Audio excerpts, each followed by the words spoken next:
Salut et bienvenue dans cette nouvelle vidéo qui va s'intéresser à l'histoire d'Instagram. J'ai adoré chercher comment avait été créé WhatsApp et si t'as pas vu la vidéo, je te mets le petit i. Et je me suis dit que je passais tellement d'heures par jour sur Instagram, ne me juge pas. Et j'ai cherché sur YouTube un petit peu des vidéos qui parlaient de ça et j'ai pas forcément trouvé grand chose. Du coup, j'ai fait mes propres recherches et je te les partage. Alors tout d'abord, le mot Instagram, ça se divise en deux mots. Insta pour instant caméra et Gram pour Telegram. Et il faut savoir qu'Instagram, c'est aussi plus d'1 milliard d'utilisateurs dans le monde. C'est insane. Et tu vas voir que le mec qui a créé ça, il est hyper jeune. Je te jure. Mais on va commencer par le commencement. Son créateur, c'est lui, Kevin Systrom. Ou je sais pas si ça se dit Systrom. Dans tous les cas, je l'appellerai juste Kevin, ok? Il est né le 30 décembre 1983 dans le Massachusetts à Holliston. Sa mère, elle était responsable de marketing de Zipcar et son père, il était vice-président de TJX. Alors apparemment, c'est une chaîne de distribution au détail. C'est vraiment sa mère qui est vraiment passionnée de technologie qui va vraiment l'influencer dans ses choix futurs. Mais revenons à notre petit Kevin. Kevin, il a toujours adoré la photographie depuis petit. Et même à l'école secondaire, dis-toi, il était président du club de photographie. Ça veut dire que vraiment, il aimait ça. Mais c'est aussi pendant cette période où il va découvrir la programmation. Et tu vas voir que le mec, il y va fort. C'était un grand fan à l'époque du jeu vidéo Doom 2 et grâce à ses connaissances en programmation, le gars il s'est créé ses propres niveaux dans le jeu. Perso à l'époque je cherchais les codes triches de Sims et j'étais comme une badass. On n'a pas le même level, ça on est d'accord. Vous allez voir que Kevin très tôt, il kiffe tellement la programmation qu'il va s'amuser à faire des blagues avec, comme pirater le compte de ses amis en faisant semblant d'avoir piraté leur compte AOL. C'est un genre de MSN. Et c'est fou à quel point, déjà lui et moi à l'époque, on ne pouvait pas être copains, on s'amusait pas de la même façon, c'est sûr. C'est sûr. Bref, il adorait l'informatique et surtout, il était bon là-dedans. Il est parti ensuite à l'université de Stanford et pendant son temps libre, il s'amuse à créer un petit site pour la fraternité dans laquelle il était qui permettait de partager des photos de fêtes qu'ils faisaient entre eux. Ça donne tellement envie d'être à l'école américaine, je trouve. Mais vraiment, on continue. Faut savoir aussi qu'en 2004, Mark Zuckerberg a approché Kevin pour l'embaucher pour travailler pour Facebook. Mais Kevin a refusé parce qu'il voulait absolument finir ses études. En 2005, il fait un stage chez Odeo. Et Odeo, c'est une start-up créée par Evan Williams. Et en fait, c'était une start-up qui donnait un accès facile à l'enregistrement et au partage des podcasts. Des podcasts? Des podcasts. Ah, et si jamais tu sais pas, Evan Williams, c'est juste l'un des cofondateurs de Twitter. Il y rencontre aussi du coup Jack Dorsey, qui est aussi un cofondateur de Twitter. Ils deviennent très amis tous ensemble. Et surtout Jack Dorsey va vraiment l'emmener vraiment dans le monde de la technologie. Après qu'il ait fini son stage et qu'il ait obtenu son diplôme, il travaille directement pour une petite entreprise. Il travaille pour Google. Et il va bosser tout le côté marketing des produits comme Gmail, Google Agenda, Google Doc. Bref, un bon premier travail.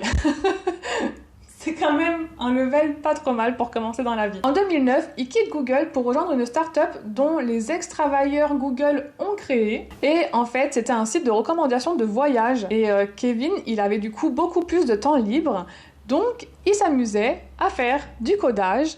Et il s'amusait aussi donc à créer des petits sites et des petits jeux. Et vraiment, Kevin, pendant tout son temps libre, que ce soit les week-ends ou les soirées, le gars n'arrête pas de coder. C'est une drogue où je ne sais pas comment il a fait pour ne pas devenir fou, vraiment. Et voilà qu'à un moment donné, il crée Bourbon ou Bourbon. Bref, je te l'écris ici. Et en fait, c'est une application qui permet de faire des recherches pour préparer des soirées ou des endroits pour faire une soirée, pour faire la fête, etc.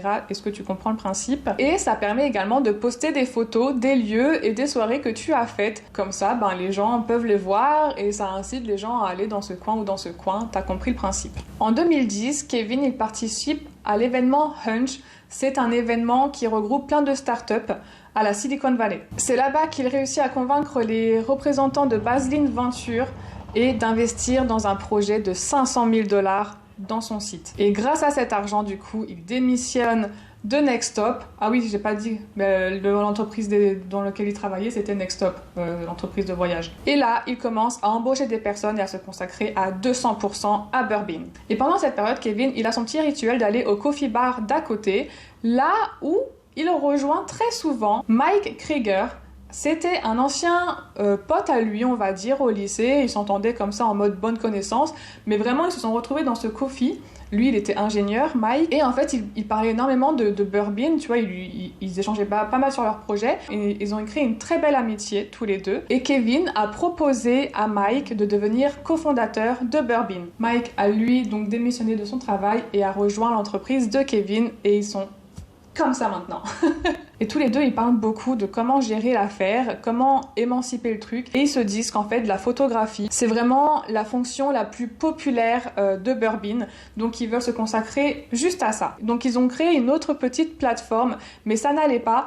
Et c'est surtout la copine à l'époque, maintenant c'est devenu sa femme, mais la copine à l'époque de Kevin lui a dit « Mec, il n'y a pas de filtre sur tes photos, c'est pas cool. » Et c'est là que 8 semaines après, Instagram est né. Il faut savoir que quand Instagram a été créé, donc c'était en 2010, et Kevin, il avait donc 26 ans. C'est fou. Ils ont testé l'application auprès de 100 personnes grâce à Apple Beta.